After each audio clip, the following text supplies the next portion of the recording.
Muchas gracias, doctor Ismael Benavides.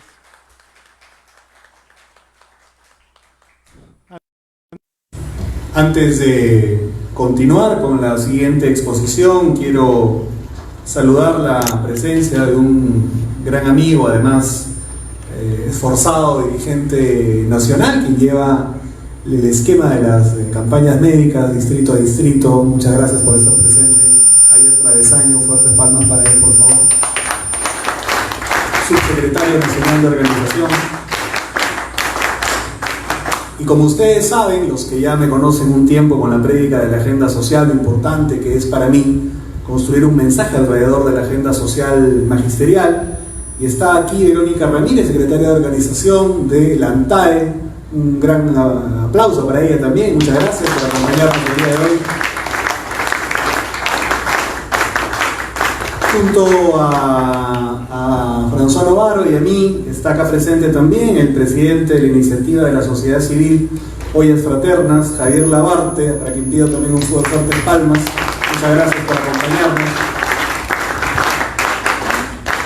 En representación del Comando Nacional Universitario Aprista nos acompaña Guillermo Céspedes, quien es secretario general del Comando Universitario Aprista de la Universidad de San Marcos, la decana de América. Fuertes palmas para Guillermo también, por favor. Y finalmente dos grandes amigos no apristas, quienes han tenido el gesto democrático de estar presentes el día de hoy para que cambiemos ideas. Carlos Loret de Mola y Mario Sebane, acá presente, grandes profesionales. Muchas gracias por acompañarnos. Fuertes palmas para ellos. A continuación, la segunda parte, la segunda exposición a cargo del profesor universitario, que además ha trabajado ampliamente en los temas agrarios y económicos, Víctor Vázquez Villanueva, que como dije es profesor universitario, un especialista en el tema agrario. En su exposición también por 25 minutos lo recibimos con fuertes palmas, por favor. Adelante, querido Víctor.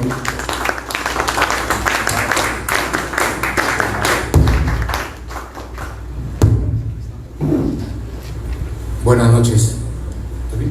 Sí. Buenas noches, Enrique, Ismael, amigos presentes en la sala. Estoy honrado participar en esta reunión importante, como dice Enrique, para reflexionar de un sector muy valioso en la vida social, económica y política de nuestro país. Ismael nos ha dado una pantalla valiosísima para poder diferenciar buenas acciones, buenas políticas, buenas estrategias, pero también nos ha dicho la debilidad es cuando malos gobernantes incuban malas políticas. Y me detengo brevemente porque el sector agroexportador moderno o agricultura del desierto, como lo señaló Ismael, claro, empieza su declive a partir del gobierno de Vizcarra. O sea, yo invoco, no tenemos por qué olvidar los periodos gubernamentales porque nos marca la vida en todo sentido. Recuerdo años posteriores, con Sagasti había una paralización de casi 700 millones de dólares para la agroexportación, para la agroindustria moderna. La semana pasada, conversando con algunos amigos y con el presidente de AGAP, mostraba su profunda preocupación de cuál es el impacto de esas erradas políticas y actitudes desde el propio gobierno, no desde el Estado, desde el gobierno, que hoy día terminan impactando a quienes ayer este sector les generaba bienestar, progreso, ingresos seguros para la familia. Quien ha transitado por nuestro país, la agricultura del desierto ha sido la gran salvavidas. Viniendo por tierra de Trujillo a Lima, veía cómo Virú, el otrora espacio del espárrago, del maíz amarillo duro en aquellos años 70, 80, languidecía en la más absoluta pobreza. Volver años después con la agricultura moderna, lo ha reseñado Ismael, es una provincia pujante. Y así los demás espacios. Y ustedes dirán, el tema no es ello, ya lo dijo el maestro. No, para no olvidar. Porque alrededor de esto hay mucho mensaje, diríamos, ideologizado, como yo le llamo. ¿Alguna vez nos hemos puesto a preguntar y reflexionar al mismo tiempo para imaginar qué hubiera pasado en el eje costero del norte y del sur si es que no se hubiera desarrollado la agroexportación? El Perú socialmente sería inviable, pero esas reflexiones corresponden a quienes de una u otra forma hacemos docencia universitaria, hacemos política también de transmitir a los ciudadanos para que no se dejen confundir. Yo insisto y siempre valoro, el Perú hoy día está con la agroexportación no sufriendo los embates de las erradas y malas políticas de los gobernantes a partir de Vizcarra, yo diría de Ollantaytamala. No olvidemos, porque luego aparecen como salvadores y uno nuevamente se la cree en ese canto de sirena. Yendo a mi tema, la otra agricultura, esa agricultura que en la mayoría de las veces es invisible para quienes nos gobiernan en parte. Nadie puede negar que ha habido inyección de muchísimo dinero en favor, dizque, para esa pequeña agricultura. Y ahí viene un tema que debe merecer análisis y reflexión al mismo tiempo. Si es que las estrategias de intervención desde los gobiernos han sido las más adecuadas para esa pequeña agricultura cuya característica social no solamente la pobreza, que nuevamente empieza a levantar hoy día, estamos hablando de casi 60% ya de pobreza en la zona rural, además de otros indicadores sociales, pero también tenemos que entender y conocer cuál es ese y quién es ese actor a quien va dirigida la política pública, quién es ese actor a quien va dirigida la inversión pública. Si no conocemos a quién va dirigida, entonces tendremos como respuesta de que todo lo que se haga no siempre será positivo. Y para ello, un tema que debe merecer, insisto, análisis y preocupación es cuál es ese cambio generacional que tiene que darse en la pequeña agricultura. ¿O es que orientamos la inversión pública sin saber ese factor? Si olvidamos la necesidad de un cambio generacional, de políticas que promuevan el fortalecimiento de capacidades para alentar ese cambio generacional, la inversión no dará los resultados que espera la sociedad del dinero público. ¿Y por qué el cambio generacional es urgente en el agro pequeño? Porque estamos hablando de casi 50-55% de los productores con edades bordeando los 60 y más de los 60. Y esto seguramente algunos dirán, la edad es un factor importantísimo si lo sumo además con el nivel educativo. Casi 2/3 de los productores tienen solamente entre primaria y sin educación. Miren, cuán difícil entonces es entender y comprender al mismo tiempo del por qué los cambios que son tan buenos y necesarios y que empujan hacia una mayor competitividad, que es un elemento crucial para sostenerse en los mercados como la agroindustria, en la pequeña agricultura no funciona, por los factores, edad, y el nivel cultural, educativo, y son factores que hacen mucho más difícil alentar y promover todo cambio tecnológico. Esa es la base poblacional. Pero además de esos factores encontramos que son los más pobres. El pequeño agricultor, inclusive el mediano, dependiendo de la zona, es el más pobre de la norma. ¿Y más pobre por qué? Porque carecen de dos elementos fundamentales: es tierra y agua. ¿Qué tienen? Tienen tierras, pero de la peor calidad o de la más baja calidad, y adolecen o carecen de agua, porque 2/3 de la superficie agrícola en poder de estos productores están supeditadas a la voluntad del cielo, es decir, a la lluvia. Característica que le añade entonces otro ingrediente, que es el alto riesgo. Alto riesgo que termina añadiendo vulnerabilidad en sus ingresos. Y la vulnerabilidad entonces expresa o explica del por qué los niveles de pobreza.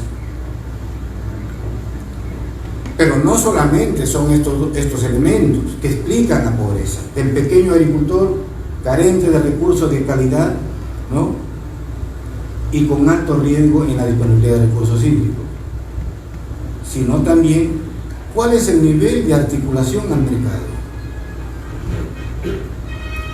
¿Cuánto están articulados de manera eficiente al mercado para lograr apropiarse en mucho mayor proporción a los precios de los mercados? Y las estadísticas recientes dan cuenta de que casi nada. Pero la pregunta es, si son pequeños productores con poca dotación de producción, ¿les será rentable articularse al mercado individualmente? No. ¿Por qué? Más va a costar la lavada que la camisa. Punto. Pero ¿qué se alienta desde el Estado, desde el gobierno? Programas, inversiones para articular al productor. ¿Qué alienta? Inversiones para asociarse, que se asocien los productores, como en economía uno puede señalar, que se asocien para hacer economía de escala en la parte productiva y así poder tener una mayor injerencia en la fijación del precio en los mercados, sacando a los intermediarios del medio o reduciendo. Correcto, esa es la teoría.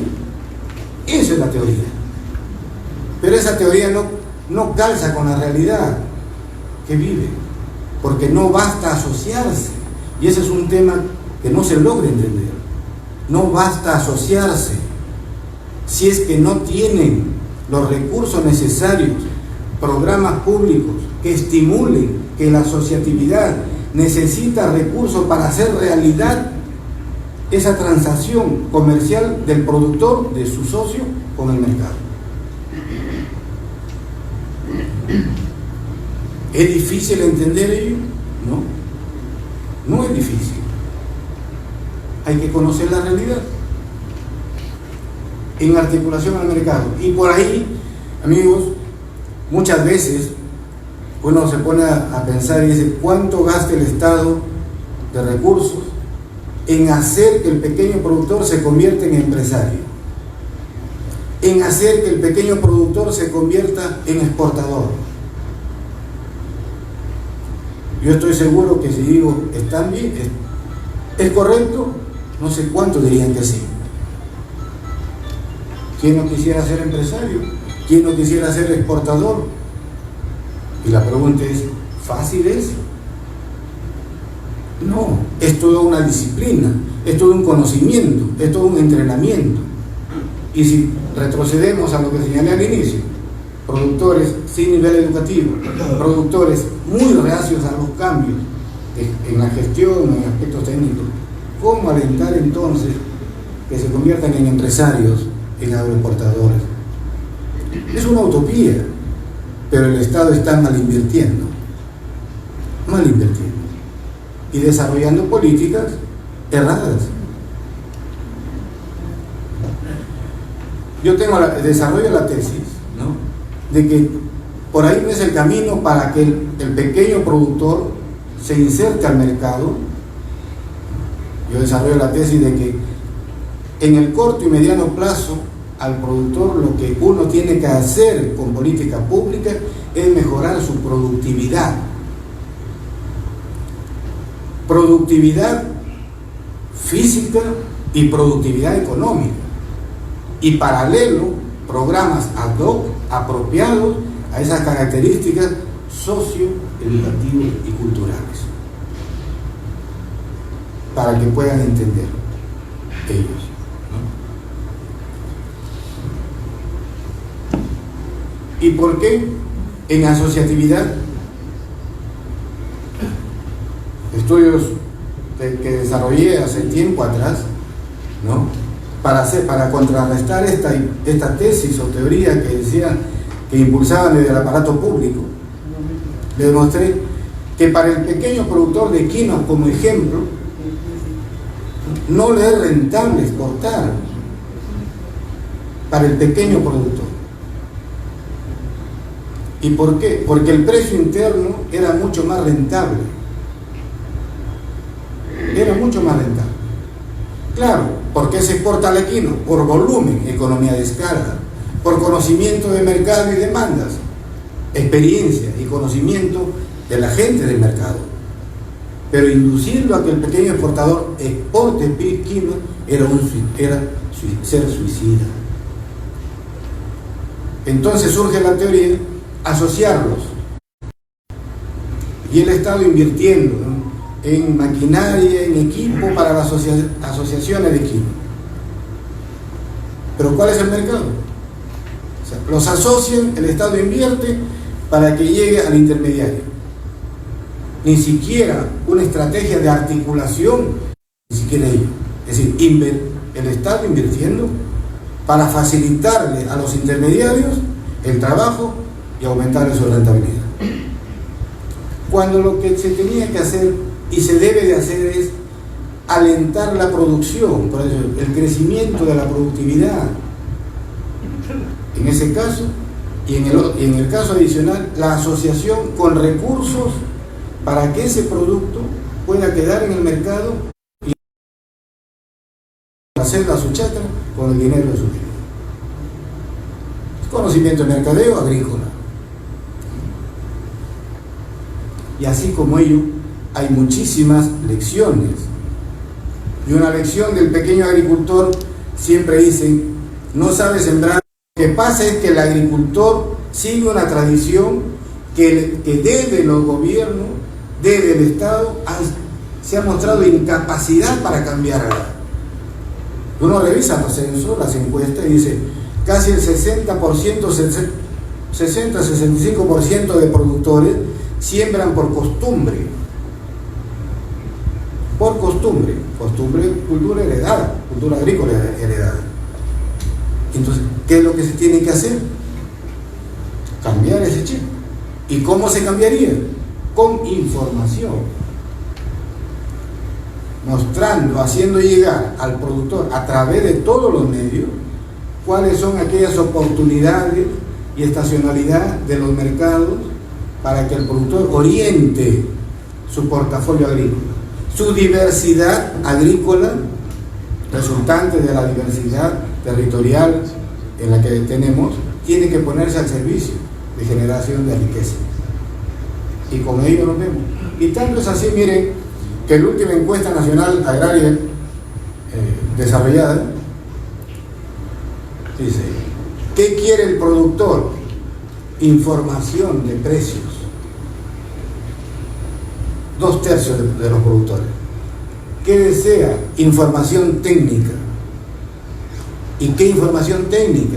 Información de manejo de plagas y enfermedades. Información de cómo abonar y usar mis fertilizantes. Información de nuevas técnicas de riego.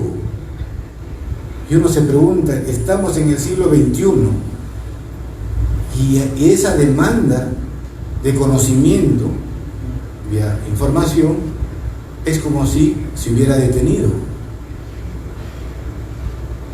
Esos resultados señalan de que la producción agrícola, la producción de alimentos, en los últimos 4 años ha crecido a un ritmo de 1.2% anual. La productividad, corrijo, la productividad, 1.2%. ¿Cómo se compensa ese bajo crecimiento de productividad? Asistiendo a una agricultura extensiva. ¿Y qué significa ello? Significa más área de siembra. ¿A costa de qué? A costa de la deforestación. Y por eso San Martín, de 4 o 5 años atrás, que era una región con entre 70 a 80 mil hectáreas de arroz, hoy día está bordeando las 180 mil hectáreas. Impacto, acabo de llegar a San Martín, impacto sequía, zona de deforestación. Entonces, ¿cómo llamar entonces? ¿O cómo calificar responsabilidad en el manejo o en el diseño de política? Sí, responsabilidad, porque estamos poniendo en peligro no solamente el presente, estamos poniendo en peligro el futuro, porque aquella gente que fue allá simplemente tendrá que volver a su terruño o dedicarse en la zona de selva a las otras actividades. El crecimiento de la productividad que señalo, ¿no?, se ve compensada y no se siente en buena hora, miren, no se siente, porque hoy día el Perú tiene divisas, y señalaba Ismael, hay divisas suficientes para comprar los alimentos que el Perú necesita. Esa debe ser la política de Estado a seguir. Eso se llama inseguridad alimentaria. Tiene que haber un equilibrio. Tiene que haber un equilibrio. O sea, no podemos disfrazar la inseguridad alimentaria o la seguridad alimentaria, disculpen, ¿no?, alentando un crecimiento horizontal que es perverso en lo que se refiere al uso sostenible de los recursos. Otro elemento señalaba el agua, y siempre se dice, ¿no?, que el Estado, los gobiernos siempre han estado preocupados en hacer las grandes inversiones para la gran empresa. Lo escuchamos por donde uno camina. Y muchas veces, cada vez es más creciente la conflictividad alrededor, y seguirá creciendo alrededor de un libro del recurso tan valioso, agua. ¿Qué falló entonces? Visión desde nuestras autoridades, de nuestros gobiernos, el Estado. No se tuvo visión de que un recurso cada vez va a ser escaso. Si eso se viene comentando de más o menos a mediados de los 90, hacia dónde iba el mundo en este recurso. Pero nuestra sierra, de cada 100 hectáreas, ¿no?, solamente 30 dispongan de agua para su riego. Falta de visión, o quizás intereses, quizá digo yo, para alentar la dependencia alimentaria. O también la miopía o ceguera de quienes desde el Estado no miraron más allá ese espacio productivo potencialmente valioso que es la sierra, ¿no?, para asegurar el recurso hídrico. Desde hace muchos años uno revisa la historia del Ande, agroeconómica del Ande, y se plantea políticas de represamientos, represas o medianas, pequeñas. La sierra debe estar llena de represas pequeñas y medianas para asegurar agua, asegurar un uso intensivo del suelo, mejorar ingresos de los más pobres del país, ¿no?, y todo ello. Y al respecto, la sierra tiene disponible, técnicamente identificadas, 5 millones de hectáreas. 5 millones de hectáreas. pasibles técnicamente de ser reforestadas y también para permitir hacer técnicas para infiltración de agua en las lluvias.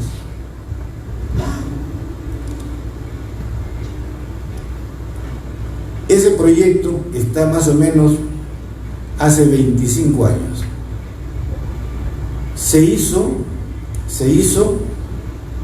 pero como una plaga que nos inunda a nuestra sociedad. Lo que hizo el presidente anterior, que se vote. Lo que hizo el ministro anterior, que se vote.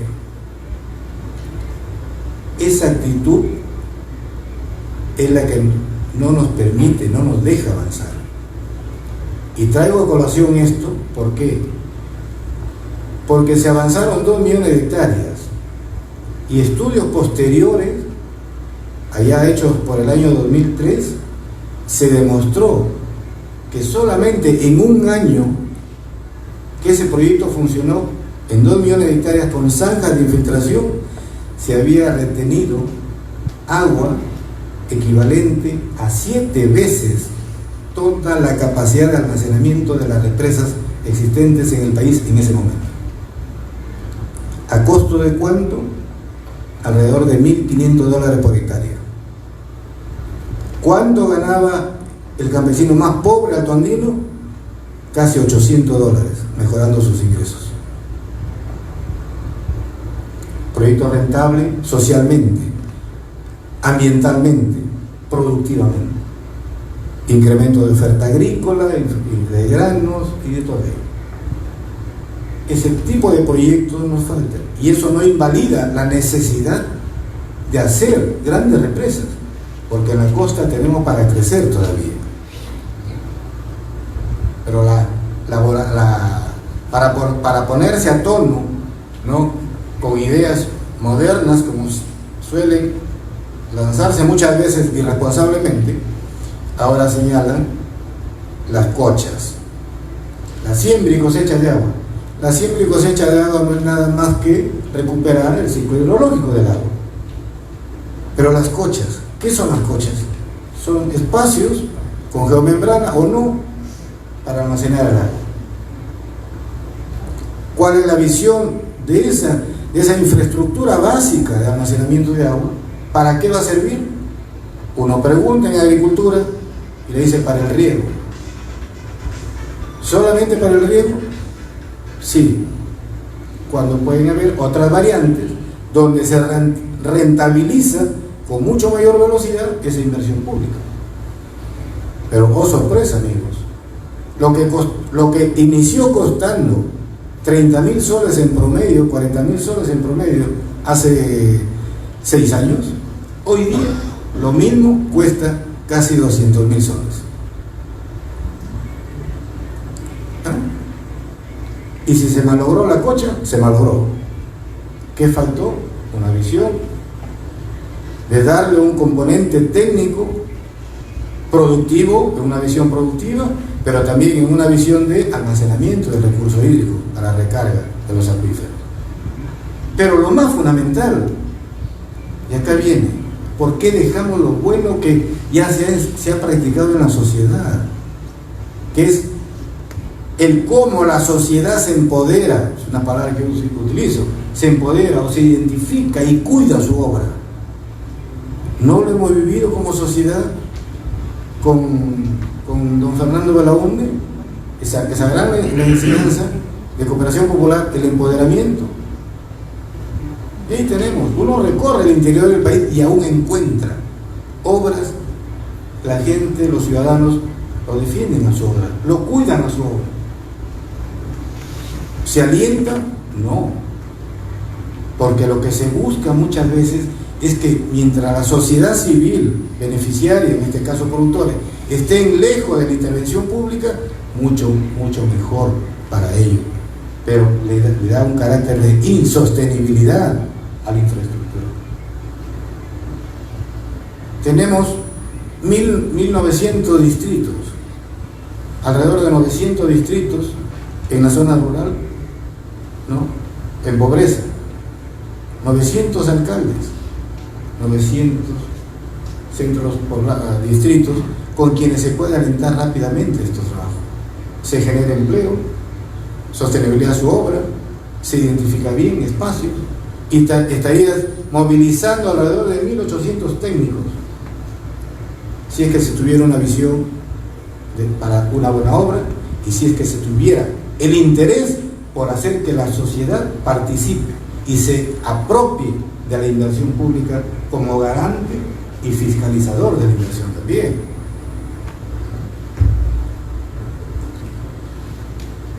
La pequeña agricultura, es decir, la productividad tan baja, ¿no? En buena hora que tenemos los 10.000 millones de dólares de la agroexportación. Pero un tema que me viene a colación es: ¿hasta cuánto puede soportar nuestra seguridad alimentaria si es que esto se cae? ¿Cómo podemos crecer rápidamente? Con productividad. Y aquí viene el tema, y ustedes se preguntarán, ¿y el Estado no ha invertido siempre en asistencia técnica, en capacitación? Y uno puede decir, ¿invierte tanto? Sí, pero mal, porque para crecer 1.2 al año, y si uno sumara, son cientos de millones de soles anuales. Entonces, ¿qué concluimos? De que la estrategia no sirve para inducir y ejecutar ese cambio técnico tan urgente que la pequeña agricultura necesita, el pequeño agricultor necesita, para poder insertarse en los mercados que son cada día más exigentes y serán cada día más exigentes. Entonces, ¿cuánto costará? Uno puede estar diciendo, ¿y cuánto costará todo ello?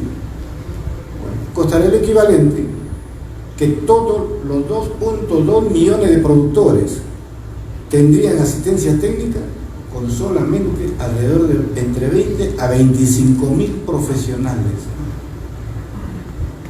al campo. Y eso, en mi concepto y mi propuesta, es que no más Estado contratando técnicos. El Estado tenemos que verlo, al gobierno tenemos que verlo como el facilitador, que se ponga en el chip, facilita recursos para que la sociedad aprenda a decidir.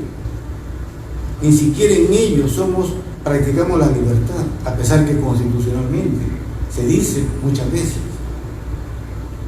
Tenemos un Estado que castra iniciativas ciudadanas. Tenemos gobernantes que se creen los salvadores y convirtiéndolo al ciudadano en minusválidos para forjar su presente y su futuro.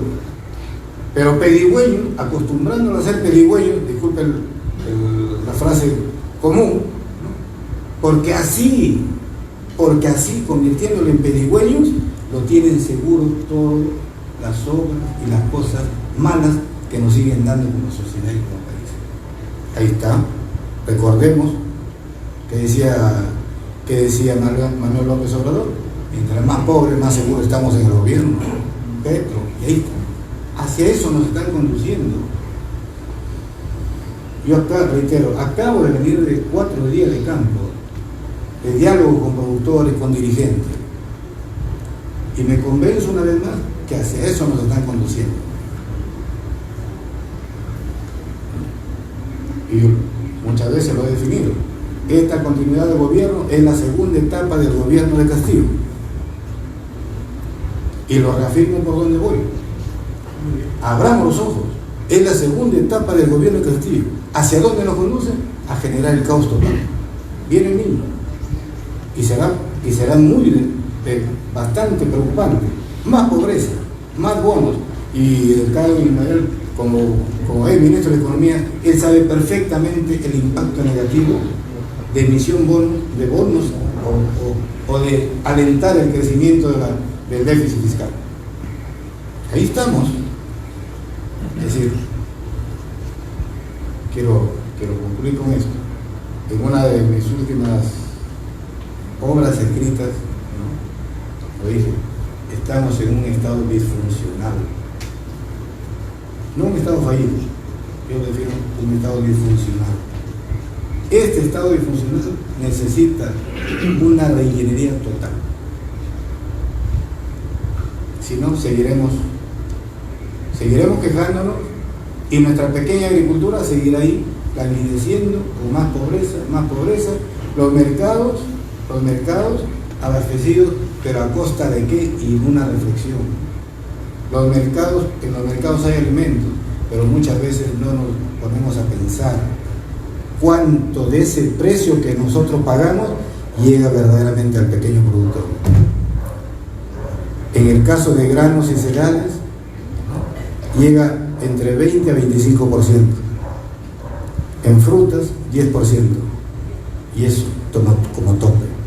Esos cambios necesitan también una mirada diferente desde el Estado, con estrategias, con políticas. Y acá concluyo. ¿Alguna vez esta radiografía nos puede aseverar de que ha habido interés por construir una agenda social para el agro? Nunca hemos tenido una agenda social para el agro. Y por eso valoro el esfuerzo que hace Enrique con el partido por construir una agenda social para el agro, una agenda social para los sectores, los demás sectores económicos. La pregunta es, esa agenda social, ¿cómo debe ser construida? El diagnóstico, los puntos, los problemas, lo he presentado, al igual que Ismael. Muy bien, esa agenda social, si no nace de abajo hacia arriba, nunca será agenda social. Y lo que hemos tenido ahora son políticas impuestas de arriba hacia abajo. Y ya los resultados lo estamos viendo. La agroexportación, la agricultura moderna, es un lunar que tiene el Perú y se vanagloria. Y en buena hora, alentémonos.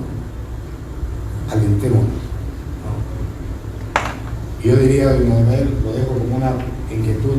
¿Qué necesita? ¿Qué estímulo se necesita? ¿No? Para que este sector moderno de la agricultura sea la gran locomotora de esa pequeña y mediana agricultura que esté esperando también, pero con seguridad, con inclusión, aunque a muchos no les gusta la palabra inclusión, pero incluirlo con equidad y con seguridad.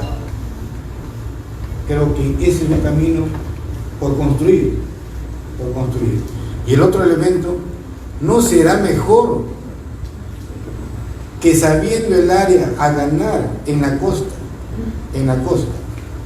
que el Estado convoque al capital y le entregue las tierras con la condición de que hagan su represa?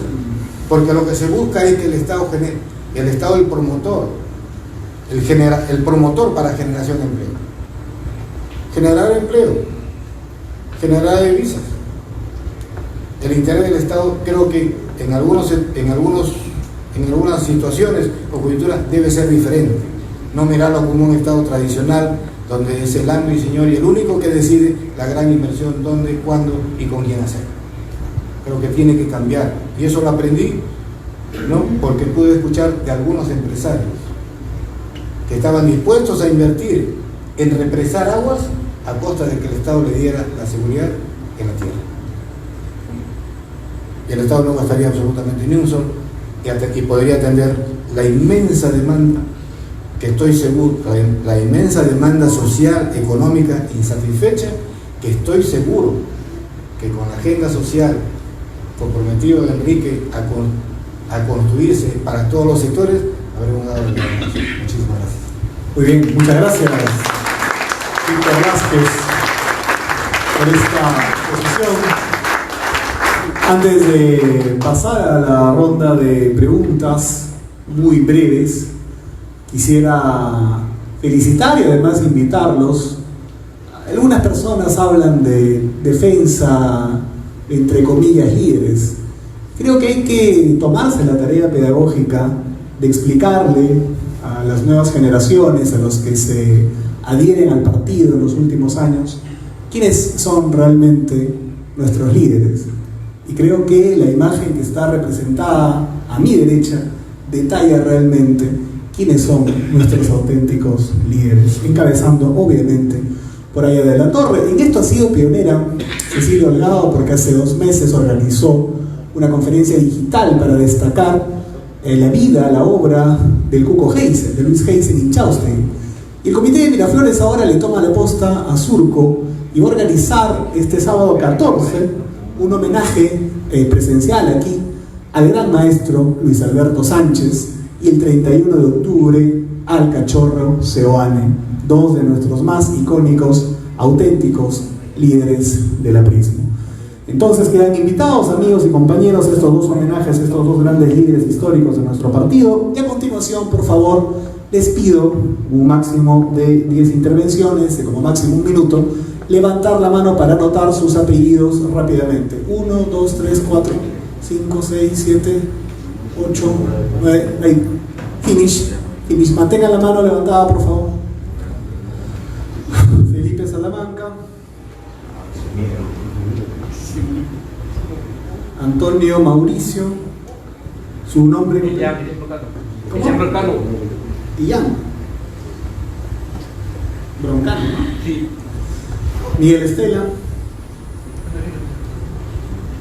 Carlos Lee. Jacobo Mishkin. José Lizarra. Javier Labarte, que levante insistentemente la mano, creo que está en contra de algo. Axel. Y finalmente, usted. Pablo Castillo. Muy bien, cerramos. Por favor, queridos compañeros, muy bien, muchas gracias al alma, a la buena alma que ha encendido las luces aquí. Muy bien, parecía un escenario un poco tétrico, parecía ya Acción Popular. Bueno, entonces, queridos compañeros, les voy a pedir insistentemente, por favor, esto es una agenda social, no estamos acá improvisando exposiciones, es una pregunta de como máximo 1 minuto, por favor. Entonces empezamos en el orden establecido. Felipe Salamanca, 1 minuto, por favor, adelante. Creo que hay micro móvil, ¿o no? ¿Quién nos puede ayudar con el micro, por favor? Hola. Sí, ayúdanos, Alan, por favor, con el micro. Hola. Disculpa la molestia. Pásale. Sí. 1 minuto, Felipe, adelante. 1, 2, 3, ¿escucha? Compañero Jorge Valderrama, mi saludo fraterno, y agradezco la presencia de excelentes expositores que han hecho una radiografía muy técnica y real de lo que se está actuando en el Perú. Solamente quiero ser puntual en el tema de las Naciones Unidas. Hay unos objetivos mundiales que es la ODS, que habla del tema de la hambruna mundial que hay. Y la hambruna mundial genera, como se dice, un proyecto para desarrollo donde firmaron 193 países de estados para lo que es el desarrollo del plan de la ODS, y dentro de los objetivos, que son 17, habla muy claro de la agricultura sostenible. Y la agricultura sostenible en el Perú no se está aplicando. ¿Y por qué lo digo? La agricultura sostenible tiene 2 factores muy importantes: que debe desarrollarse tecnología bajo la situación de acuerdos de gente experta para que los países que tienen tierras fértiles desarrollen gran productividad. Y por eso que yo pregunto, el objetivo que es el objetivo de desarrollo sostenible que aprobó las Naciones Unidas en el Perú, ¿se está aplicando o estamos en una deficiencia total por un Estado que solamente ve los intereses particulares de grupos que solamente generan lo que llamamos a nivel mundial mucha hambre y hambruna? Porque a nivel del mundo tenemos un 11% que carece de mucha necesidad de hambre, y la agricultura es clave. Por eso yo, es la pregunta: ¿estamos aplicando lo que dicen Naciones Unidas en el Perú? Gracias. Muy bien, adelante por 1 minuto, Antonio Mauricio. El micro, por favor, Antonio Mauricio, pásame el micro, Antonio Mauricio. Quiero felicitar al doctor Ismael Benavides como Víctor Valle, por sus excelentes exposiciones. Puntualmente, doctor Ismael, con experiencia en la gestión, el Estado peruano tiene en sus embajadas alternativas comerciales. Estas están cumpliendo en la fecha esa función promotora que creo deben tener para abrir nuevas ventanas para la agroexportación. Porque, por ejemplo, sabido es que la planta Hass, si bien ha habido una buena producción en Perú, pero a veces se ha centrado en ventanas como en París u otros, y ya resulta que el exportador peruano no compite con el exportador mexicano o colombiano, sino con el mismo peruano. Pues creo que en la apertura de mercados es importante hacerlo, pero ¿cuál cree usted que sería la mejor y eficiente forma de hacerlo para que Perú pueda tener nuevas ventanas para sus productos? Gracias. Muchas gracias, Antonio. Muchas gracias además por ser respetuoso y escrupuloso con el tiempo. Compañero que está a su costado, pásale el micro, por favor, compañero. Adelante. Un minuto, por favor. Habla de la agricultura, ¿no? De la agricultura.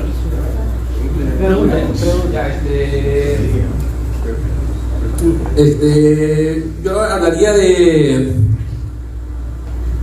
por qué el Perú no se desarrollaría más y sería una potencia mundial en el sentido de una potencia bélica y invadiría naciones y tendríamos más territorio, ¿no? Invadiríamos naciones con guerra, o sea, con fuerzas armadas, y tendríamos más territorio, más agricultura y competiríamos más, pero seríamos una potencia, ¿no? Adelante, el siguiente. Miguel Estela, por favor, un minuto. Después. Buenas noches. Adelante, Carlos Lee, y luego Miguel Estela, que tiene el micro.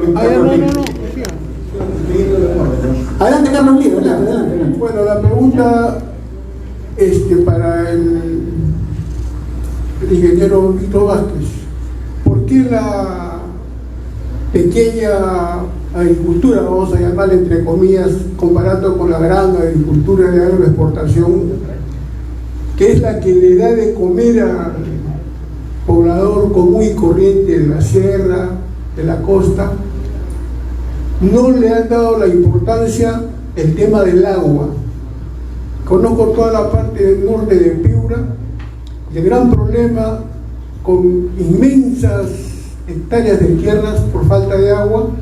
Imagínense la gran solución que sería dotarle de agua a ese departamento, a esa región norte, el tema del agua, ¿no?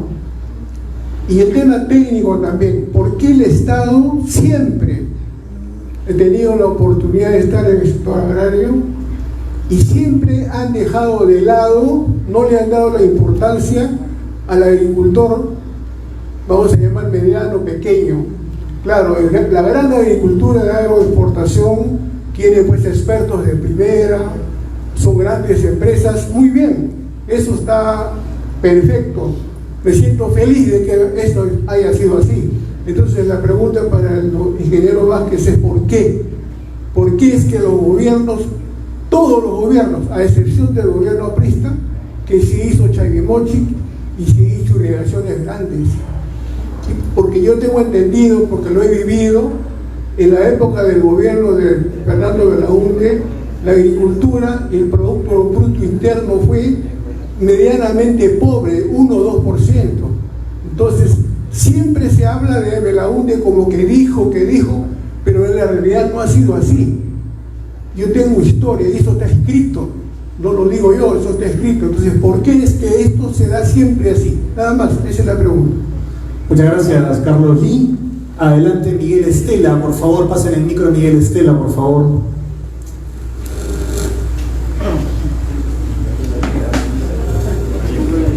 Muchísimas gracias, queridos compañeros, felicitaciones a la mesa. Mi pregunta es bastante concreta en realidad. ¿Qué pasa con aquellos productores de limón, por ejemplo, como sabemos este problema climático que afecta principalmente la costa norte del Perú?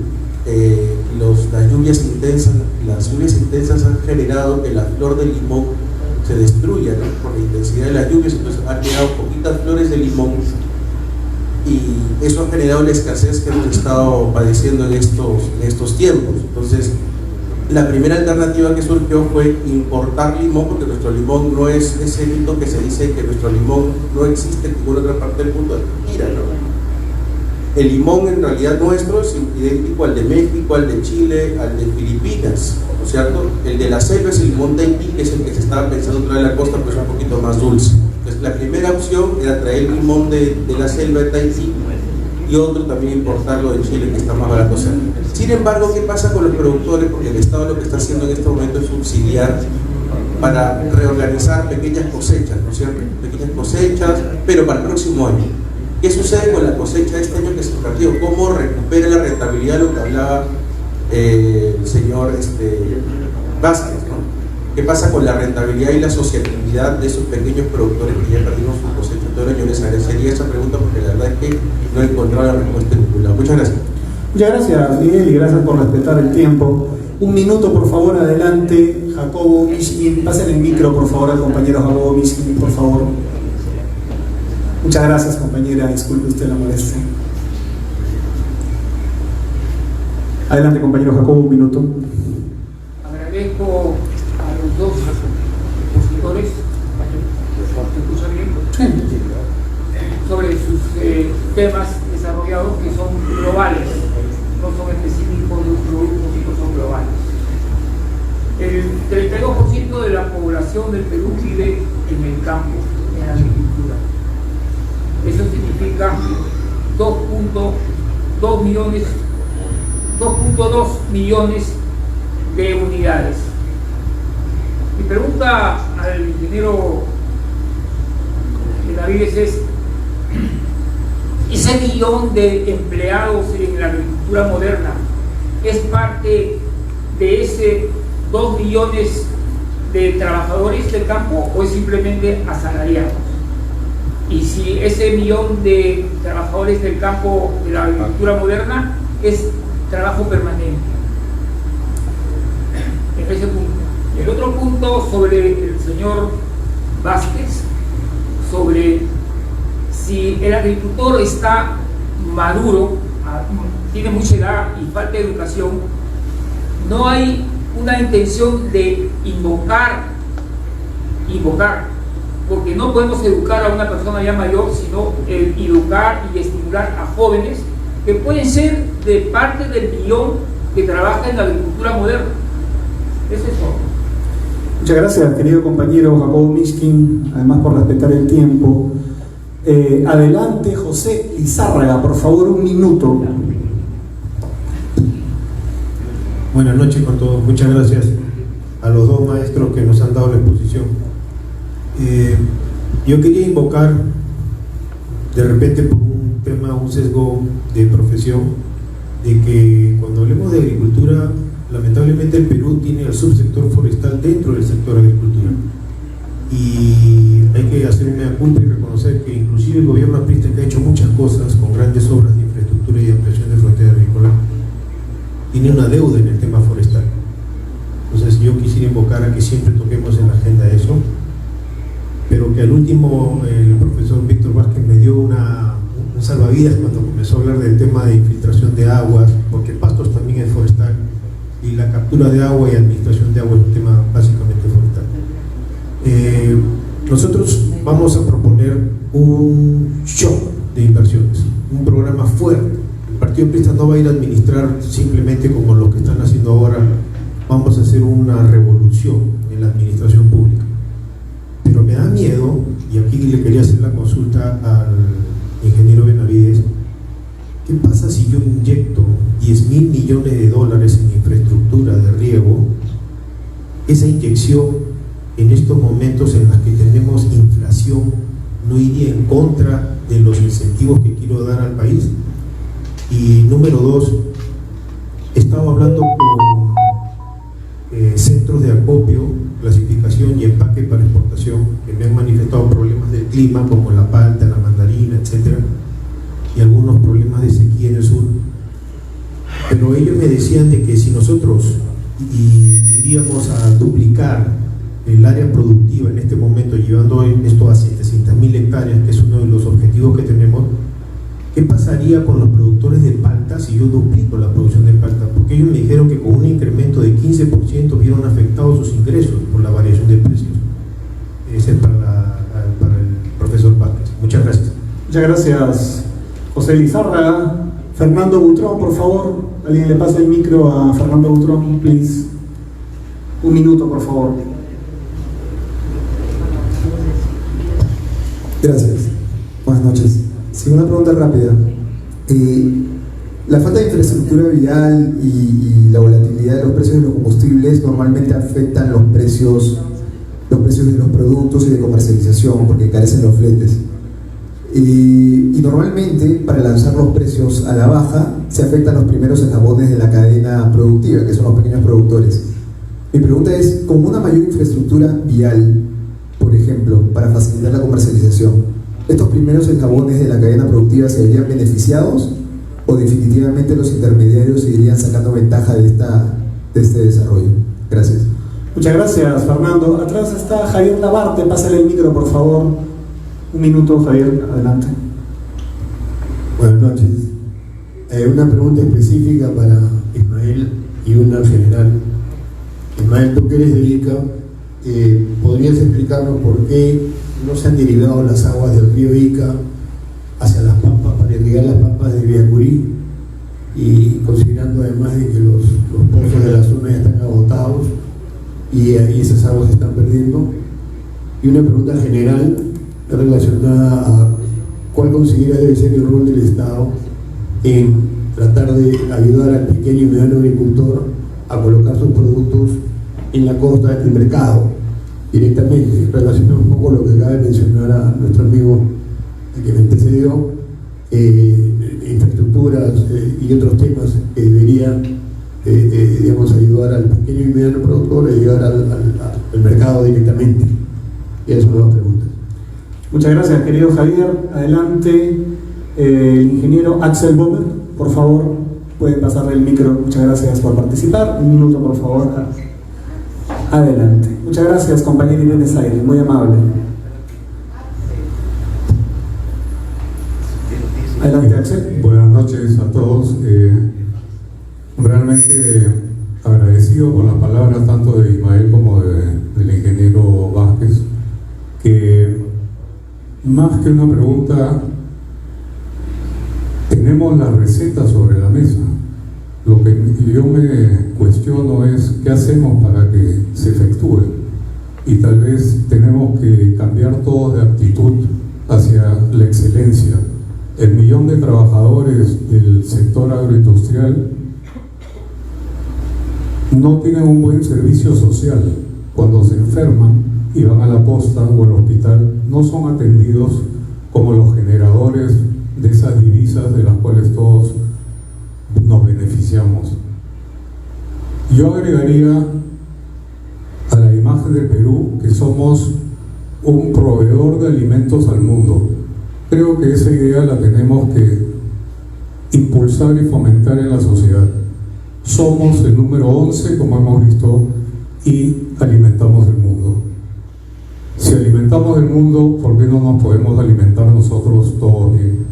Son preguntas que me hago, y sobre todo la diferenciación entre la agroindustria y la costa, que surgió de desiertos y de tierras infértiles a lo que es ahora, y en la sierra el ingeniero Vázquez decía que tienen tierras pobres, falta de agua.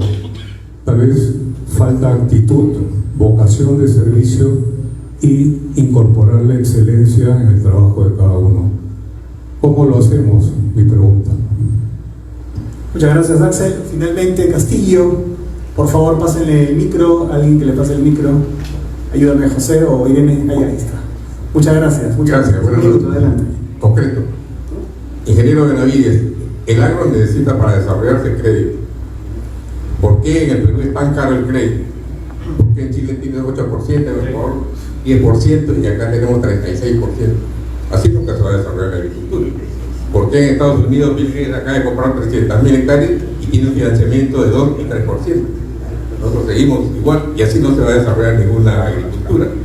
Tenemos la ley agraria que sirvió 35 años, pero ya es suficiente para que se pueda desarrollar. no se desarrolla porque no hay inversión. Y no hay inversión es porque el crédito es muy alto. Y para el ingeniero Villanueva, la asociatividad, en mi opinión, no funciona en el país. El peruano es muy individualista. Para mí es un cuento como la agricultura familiar. Gracias.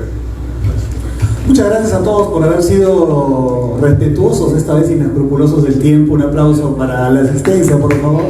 Creo que me dicen que la anterior moderación nos ha ido educando. Muy bien, vamos a responder ambos expositores en el mismo orden, como hemos empezado, por 10 minutos a las inteligentes interrogantes que se han planteado aquí. Adelante, doctor Ismael Benavides, por 10 minutos para sus respuestas.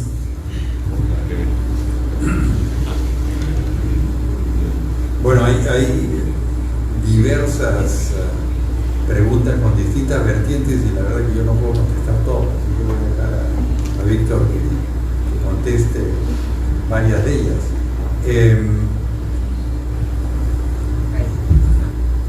Sobre, no sé si hemos cumplido o no los objetivos de las Naciones Unidas. Yo creo que si lo medimos en términos de producción de alimentos, probablemente sí, pero si lo medimos en reducción de pobreza en el campo, en los agricultores chicos, ahí probablemente no estemos cumpliendo. Pero además, y este es un tema que es transversal a todo, tenemos un Estado que es disfuncional y se ha vuelto disfuncional. Yo recuerdo cuando fui ministro en el gobierno de Alan García que tenía una memoria prodigiosa, además apuntaba todo. Bueno, en cada sesión del Consejo de Ministros nos preguntaba cuál es el avance en una recatafila de obras y nos tenía perfectamente medidos, y eso hizo que Alan García ejecute 150.000 obras totales en su gobierno, desde obras pequeñas hasta obras grandes. Desde entonces el gobierno no solamente ha sido infiltrado por caviares que lo único que buscan es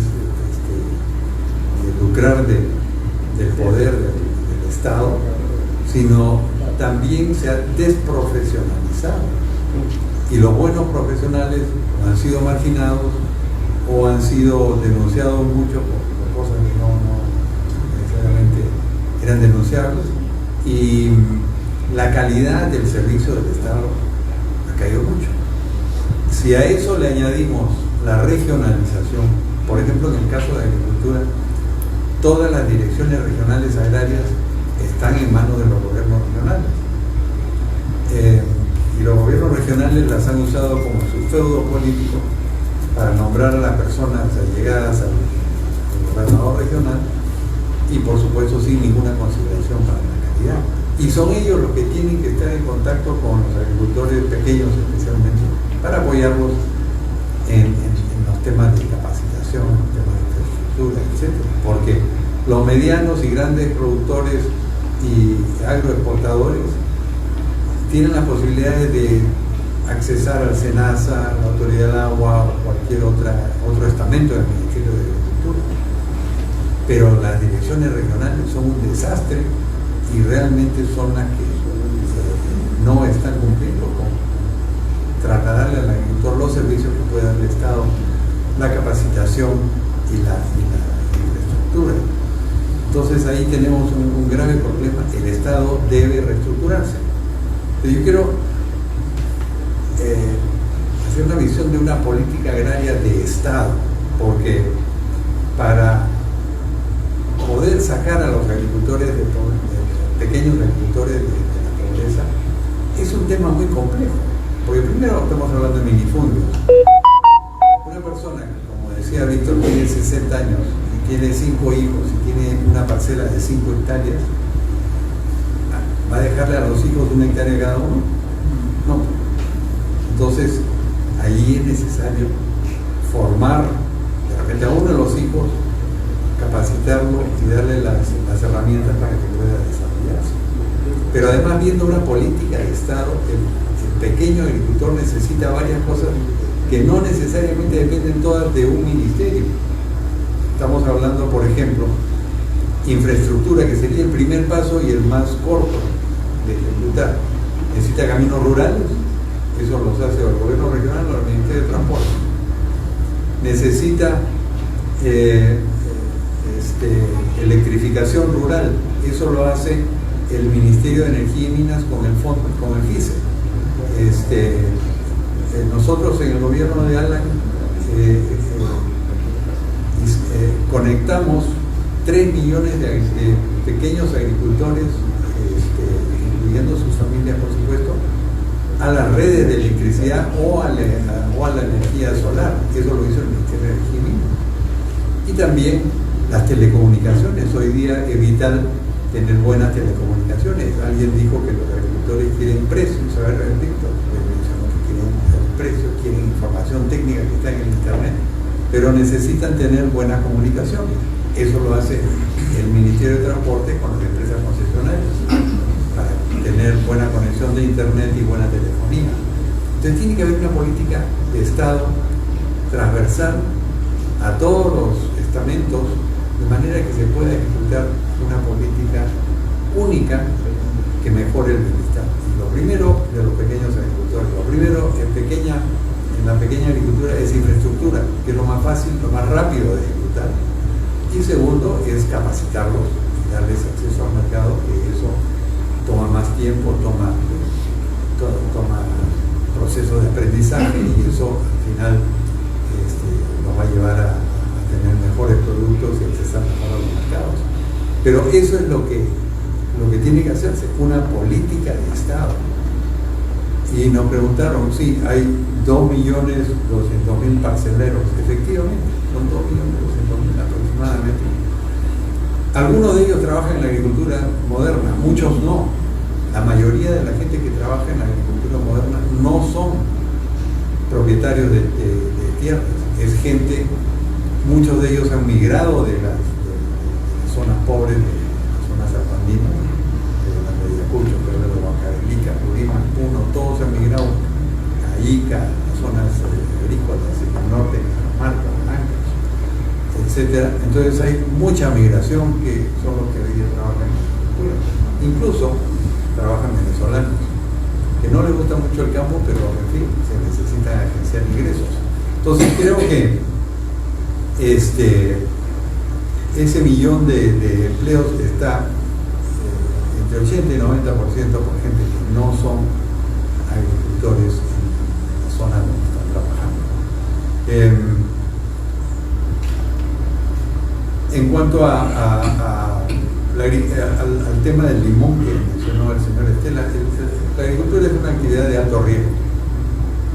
Hay niños ahora, puede haber sequía, puede haber plagas, hay plagas feroces, cítricos, por ejemplo, el dragón verde, que hay una plaga que está en el Ecuador, que felizmente no tenemos en el Perú, pero eso diezman los cítricos.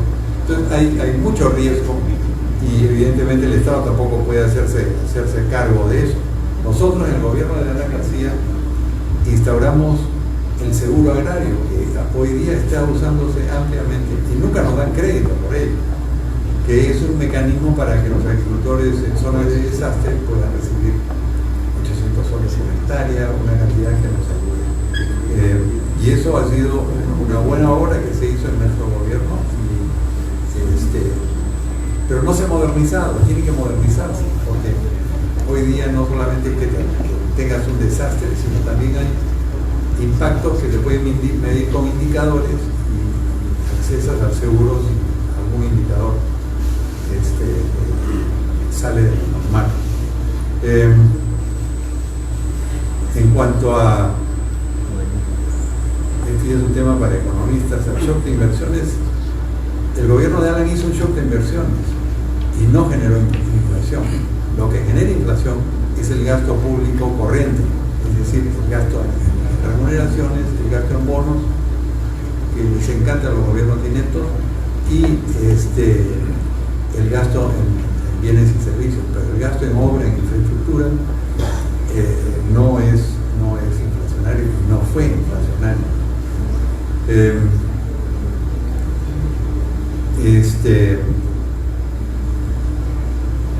Javier Labarta me preguntó por qué no se derivan las aguas de Ica. las aguas del río Tambo, Ica. Bueno, ese es un proyecto que entre los tantos paralizados por la burocracia, que yo mencioné varios, incluyendo Majes, incluyendo Chalimochi 13, etc., que deberían destrabarse, y creo que tendría un gran beneficio.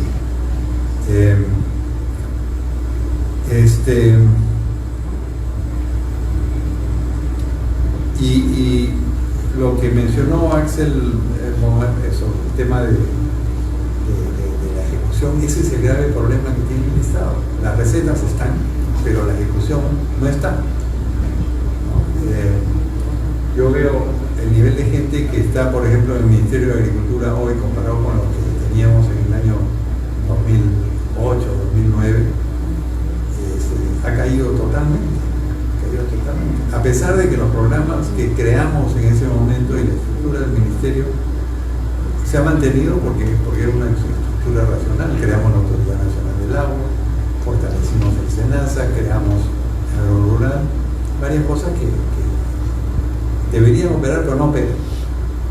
Ese es el gran problema del Estado de gestión. Y por supuesto que está ocurriendo que la mejor gente, la gente más capacitada, la que tiene un título universitario, le huyen a trabajar en el Estado porque, en fin, se sumergen en un mundo de mediocridad que ha creado Castillo, Vizcarra, toda esta gente, pero además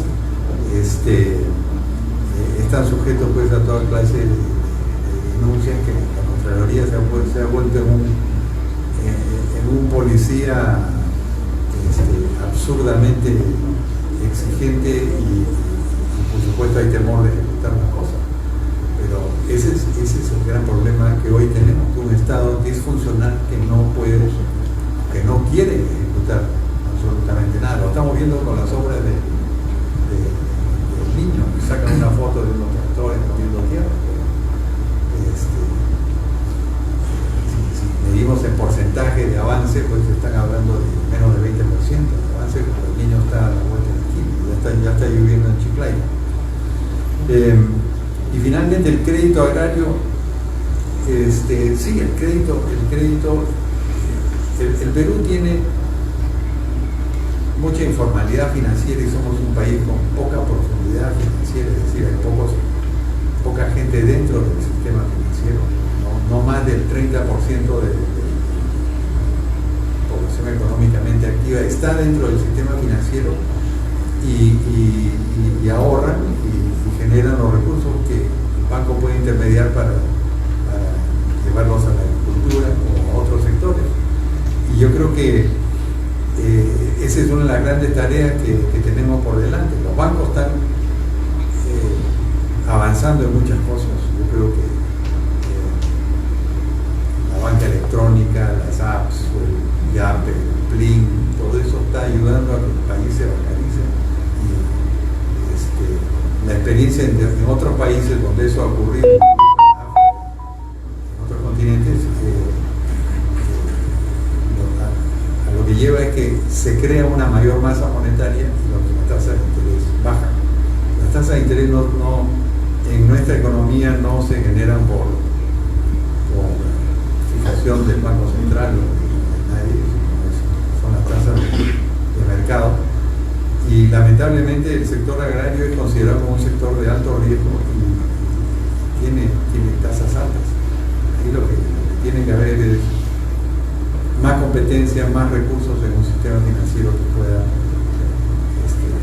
prestar al agro menos crédito. Pero el crédito agrario ha crecido fuertemente de casi cero hace 25 años. Hoy día hay como 16.000 millones de soles en crédito agrario.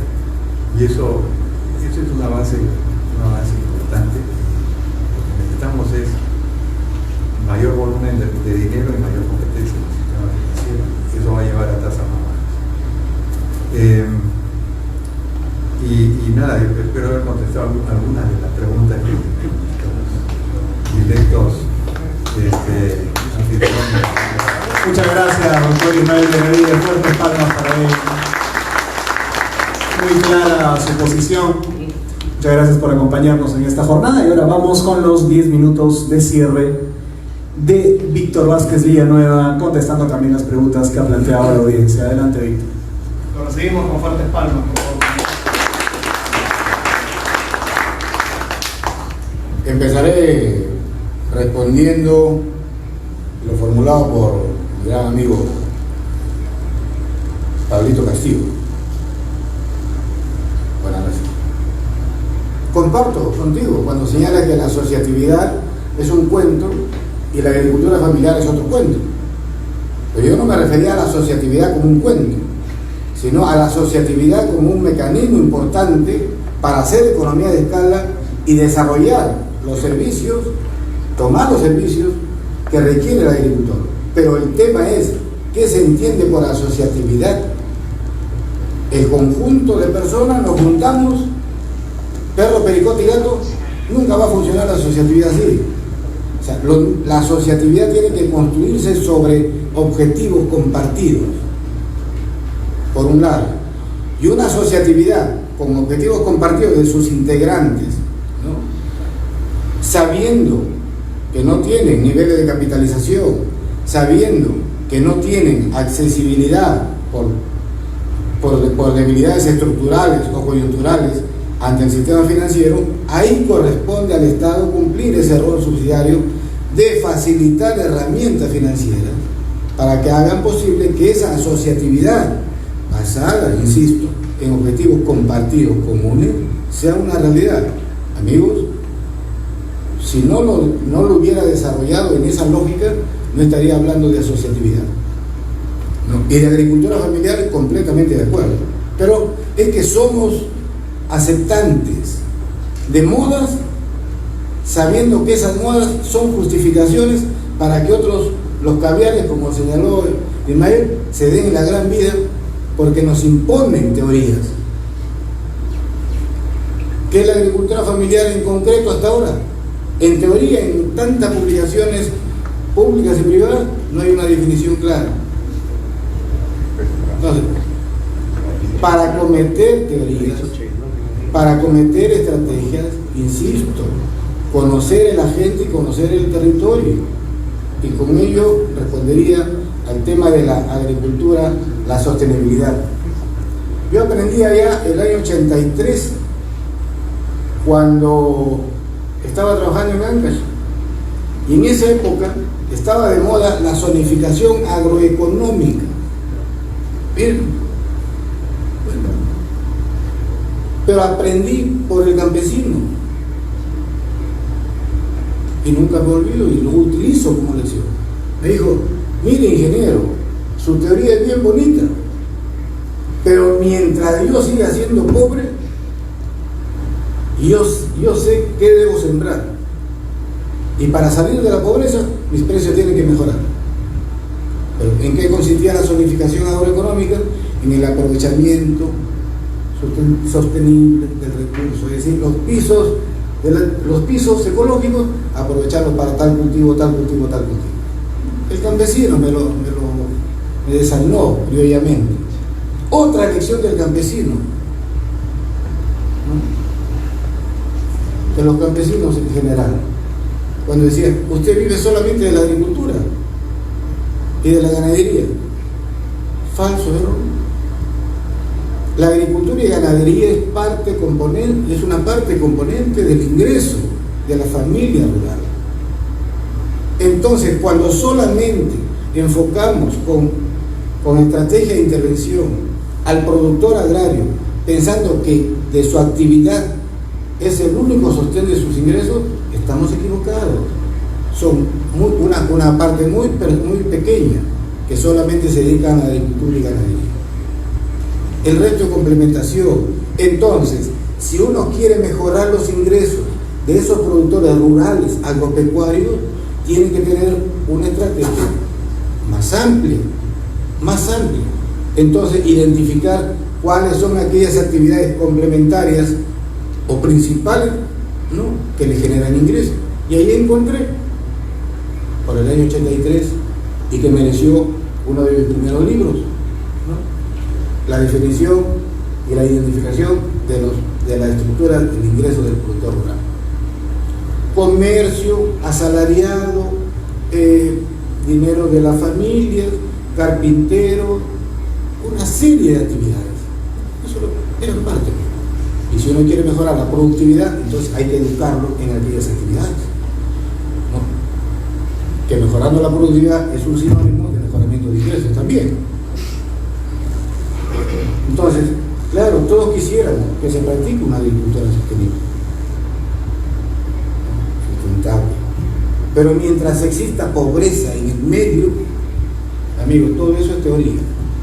Y la pregunta es, discúlpeme, quizás sea duro, ¿cuánto de dinero gasta el Perú en tanta teoría? De forzar a una teoría cuando la realidad te está diciendo que no es ese el camino. Primero mejora los ingresos de tu productor, de ese pequeño agricultor, porque mejorando los ingresos, mejorando el conocimiento, evitará la degradación de los suelos, de los recursos, evitará la degradación y contaminación del medio ambiente y de las aguas, y mejorará y mayores ingresos para el sostén de la familia.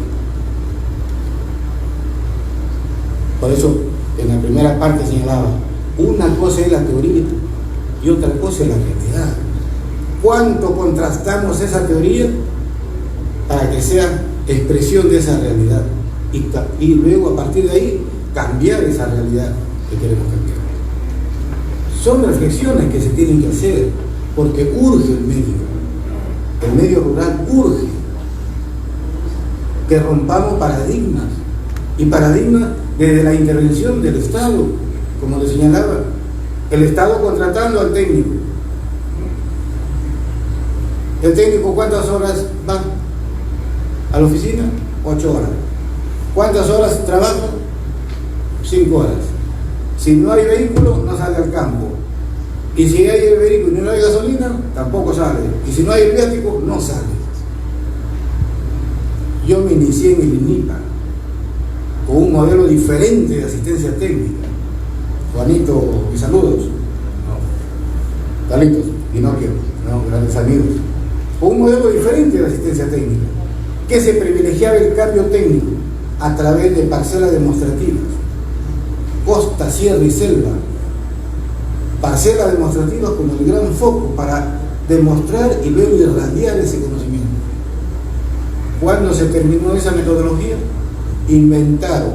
Ahora hay que capacitar al extensionista para que disemine el conocimiento, teorías externas que acá se adoptó sencillamente. El amigo señalaba, ¿por qué la pequeña agricultura no ha formado parte de la infraestructura de agua? Y aquí viene otro tema también, que lo señalo, y lo escribo, ¿no? Por cierto. ¿Cuántos años, por ejemplo, un año promedio de inversión en infraestructura hídrica, hidráulica, más o menos son 600, 800 millones de soles? Más o menos. La pregunta es, ¿hasta cuándo vamos a seguir derrochando la inversión, el dinero público? Y no miramos que alrededor del 70% de los canales de conducción del recurso hídrico están en pésimo estado. Ahí tenemos una pérdida por infiltración. Y nosotros haciendo la gran represa o la pequeña represa.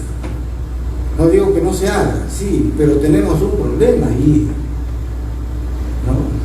Otro problema.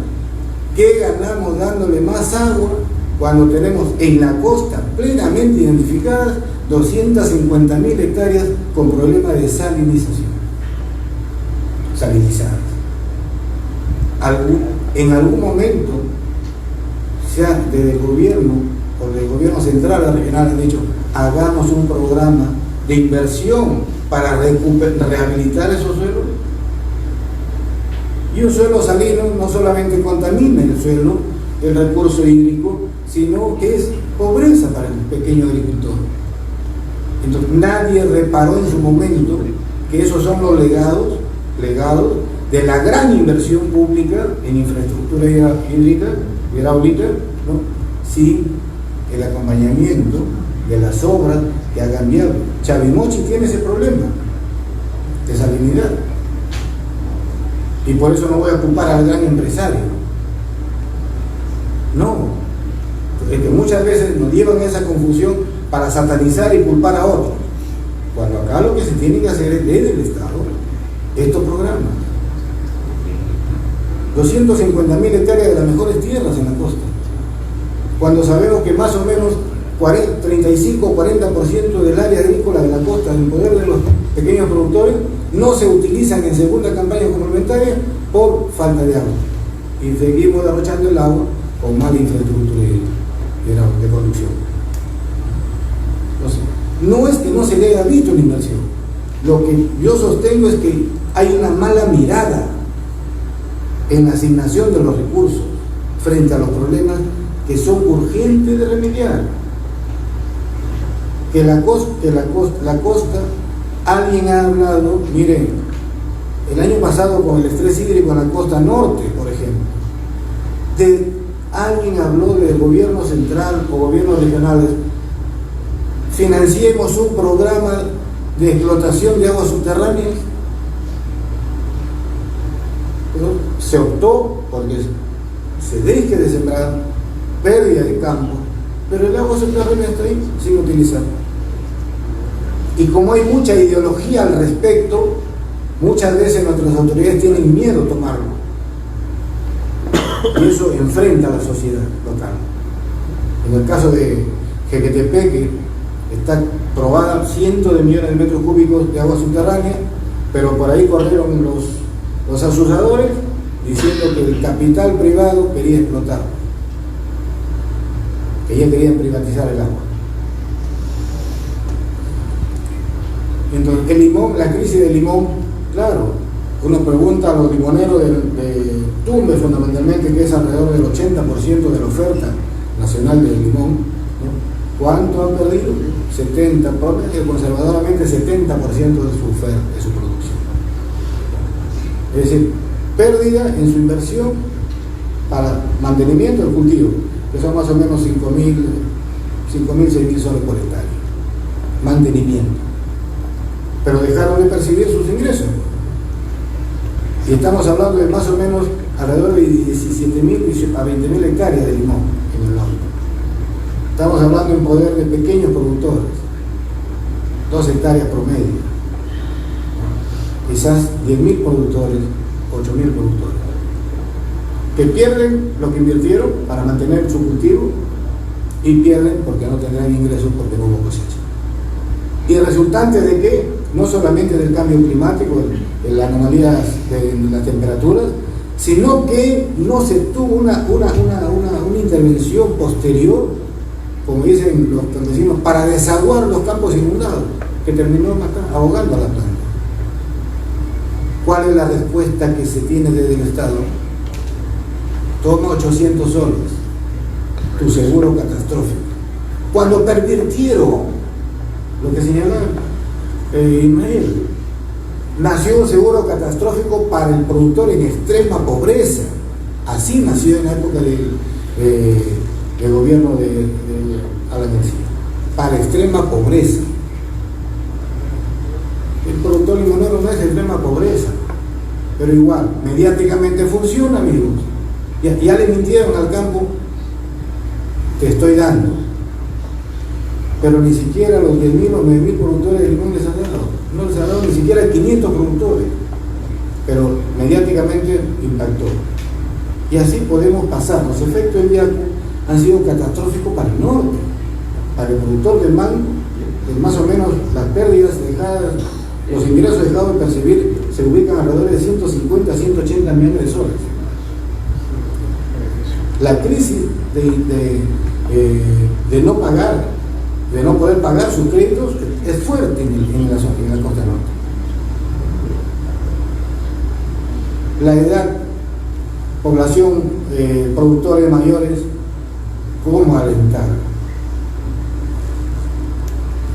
Bueno, nos preocupa de que el crecimiento del minifundio siga avanzando. Hemos pasado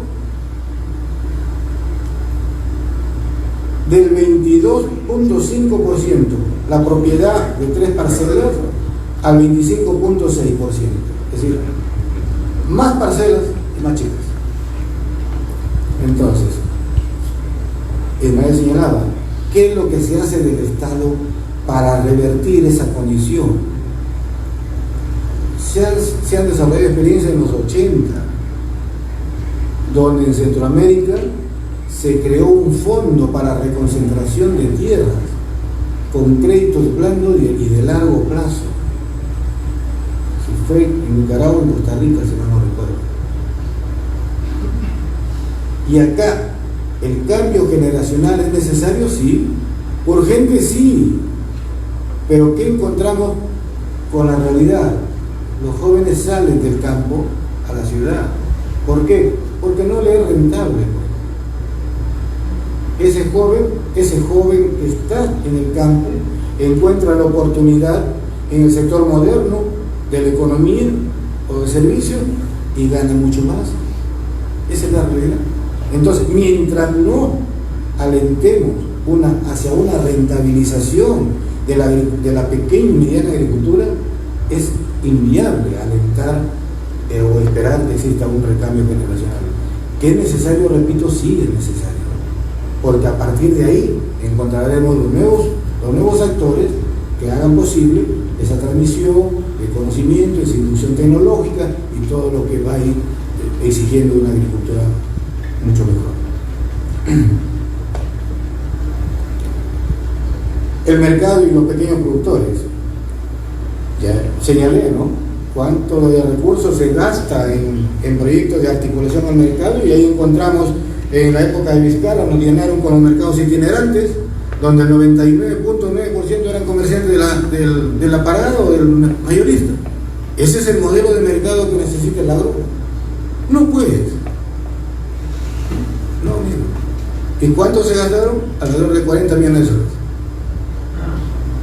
Y se siguen todavía. Si no se entiende cómo funciona un mercado y para qué es un mercado, todo entonces es dinero al tacho. Pero lo más importante es quiénes deben ser los actores de ese mercado. El Estado, el papá gobierno, es quitarle libertad a la economía. Pero sí, desde el Estado, impulsar mecanismos que hagan posible la construcción de alianzas estratégicas entre quienes saben operar los mercados y los beneficiarios directos de los mercados. O sea, un mercado, desde mi punto de vista, son los actores, pero al mismo tiempo que se convierta en lo que es un mercado, un generador de oferta en espacios territoriales. Yo aliento porque sean mercados regionales de productores agropecuarios, eminentemente privados, en esa alianza, y no el Estado, porque si no, ahí sí maneja. Si no, miremos los mercados municipales. Los mercados municipales, al alcalde no le gusta el vendedor y simplemente lo saca. No dejamos que el ciudadano ejerza su libertad. Y aquí es un tema de libertad también, de libertad. No hay mejor desarrollo del ser humano y de una sociedad cuando actúa en libertad, con libertad. Por algo decía, pan con libertad o pan sin libertad. ¿Qué queremos? Pan con libertad es el legado del partido, ¿no? Y en relación al tema del forestal, claro, 200.000 hectáreas que se deforestan en la selva, y hay que levantar la voz. La mafia de la madera es la que impone las reglas y las normas de cómo el Ministerio de Agricultura actúa frente al sector forestal. Hay que levantar la voz, hay que decirlo, ¿no?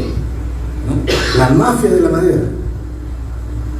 Porque mientras nosotros exportamos 200 millones de dólares, importamos alrededor de 1.400 millones de dólares. Y la mafia de las maderas también en el aparato público, con las famosas casas prefabricadas, con los útiles, con el mobiliario escolar que se regala todos los años.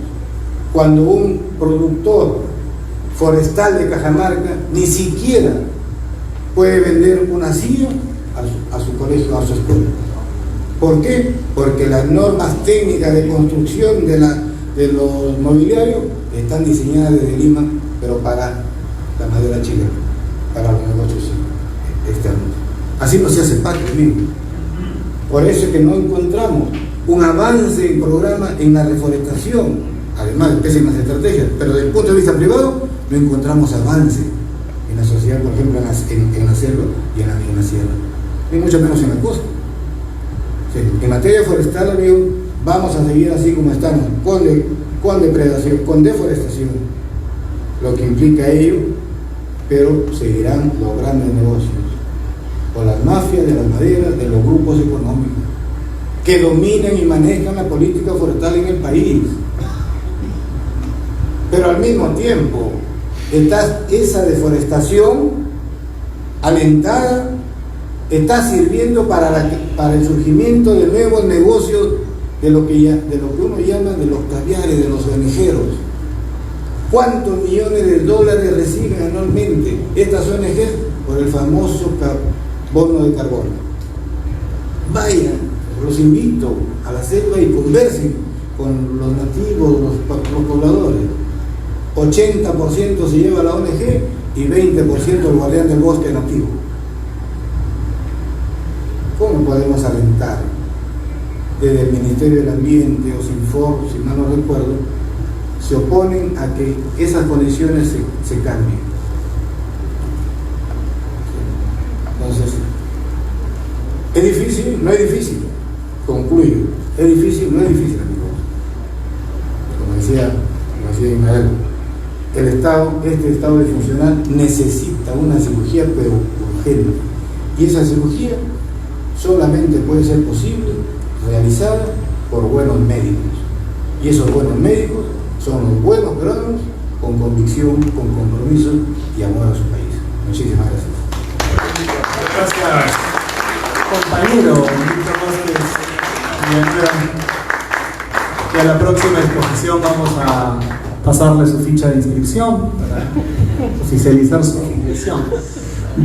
Para finalizar esta jornada, quiero darle la bienvenida para las palabras de clausura a un querido compañero, destacado abogado, Pedro Panta, que además hace un trabajo pedagógico y de formación muy potente todos los miércoles y los viernes en la Casa del Pueblo de Alfonso Ugarte, con su taller de Ideología y Doctrina. Él es presidente del Tribunal Nacional Electoral y le invitamos a que dé las palabras de clausura de esta jornada. Adelante, Pedro Pante, muchas gracias por acompañarnos. Lo recibimos con un afectuoso y fraterno abrazo.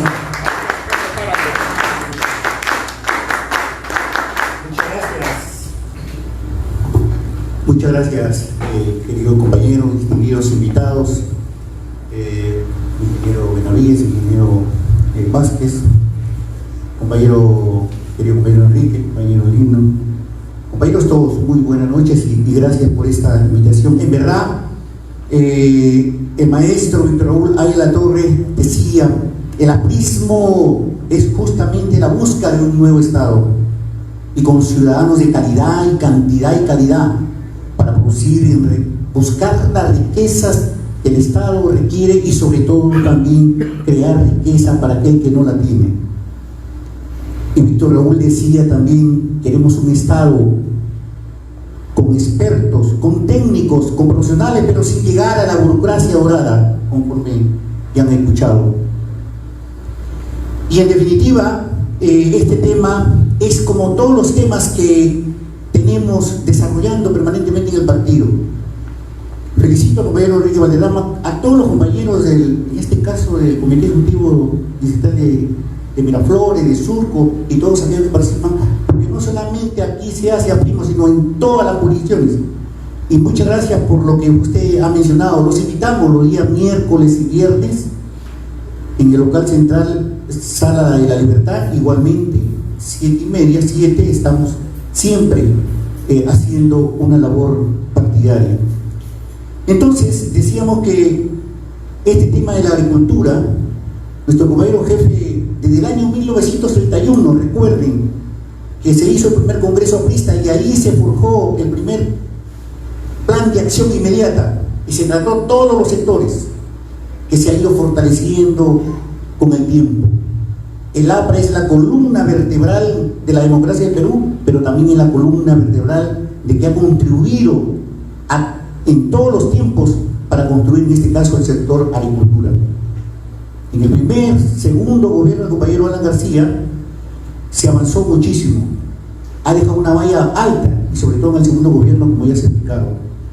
Los tratados de TLC, los programas que se han avanzado a través de ello, y la forma como ya se ha explicado, el avance de la agroindustria, de la agroexportación,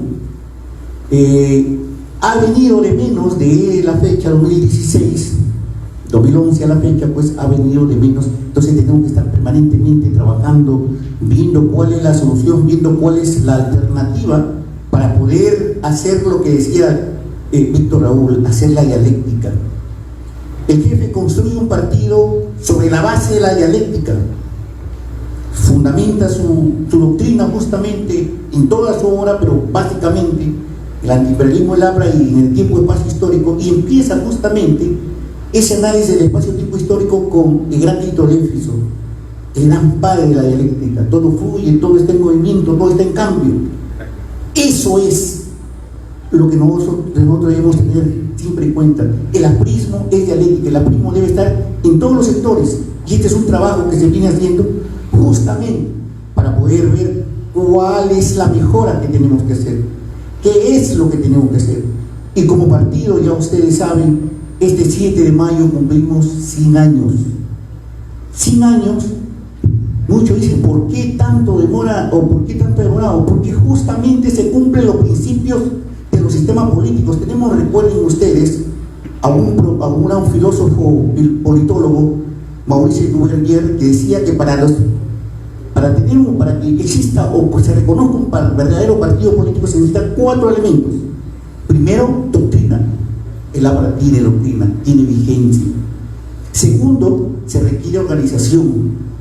El APRA tiene organización, tiene estructura a nivel nacional. Tercero, se requiere durabilidad, es decir, que tenga tiempo, y nosotros llevamos a cumplir 100 años. Y en cuarto lugar, se requiere que hayan afiliados. Recuerden ustedes que esta decisión política de la elección general 2021 es una decisión política para que no dejen sin inscripción.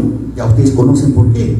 Porque el Jurado Nacional de Elecciones estaba parcializado para ver cómo boicotear y sobre todo dejar el camino libre a Pedro Castillo. Pero eso nos permitió nuevamente demostrar que la concentración de la inscripción con pocas secretarías, logramos reunir así rápidamente 50.000 firmas, 93 comités provinciales, y de inmediato se logró la inscripción. Entonces, compañeros, eso es el partido, eso es el legado del maestro jefe Víctor Águila de la Torre. Y como él decía, en relación al tema, queremos un Estado nuevo, un Perú nuevo, pero dentro de ello tenemos que hacer una gran transformación, y sobre esa transformación tiene que haber una revolución económica, una revolución social y sobre todo una revolución cultural, que es lo que tanto se habla, es lo que tanto se dice que falta, no solamente en el sector de la cultura, sino en todos los sectores. Y esa es la tarea histórica del Partido Aprista peruano. Ese es el legado del maestro jefe Víctor Águila Torre. Y yo creo que esta es una tarea que debemos cumplir todos. Les agradezco a cada uno de ustedes por su participación, a ustedes, mis estimados invitados, doctor Benavides, ingeniero Vázquez, que siempre estamos en esa permanente innovación de conocer la realidad y sobre todo con ello hacer una dialéctica, porque el Perú es eso. Y el aprismo, conforme lo dejó el jefe Víctor Raúl, yo creo que durará más centurias. No estaremos nosotros, pero estará vigente. ¿Saben por qué, compañeros? Esa es la genialidad del maestro. Construyó el aprismo bajo el sustento del conocimiento científico, del pensamiento científico. Porque recuerden que todo el recorrido que hace lo termina con ¿dónde? Con la teoría de la relatividad, con Einstein, con su famosa fórmula, energía, masa, velocidad de la luz. En eso está impregnado el aprismo. Y difícil, pues, compañero, para que termine el aprismo.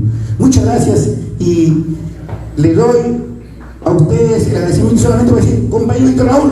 Presente. Compañero Víctor Raúl. Presente. ¡Viva ya la Torre! ¡Viva! ¡Viva la García! ¡Viva! ¡Viva el APRA! ¡Viva! ¡Viva el MAC! Muchas gracias, compañeros. Muchas gracias, queridos compañeros y amigos. Adelante, el anfitrión de Fernando Lindo.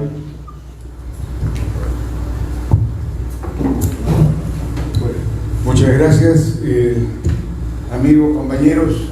Muchas gracias, Ismael. Muchas gracias, Víctor, por vuestra presencia.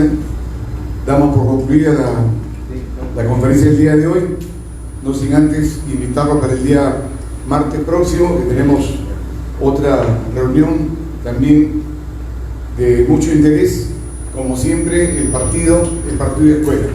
Con ustedes, muchas gracias. Hasta pronto.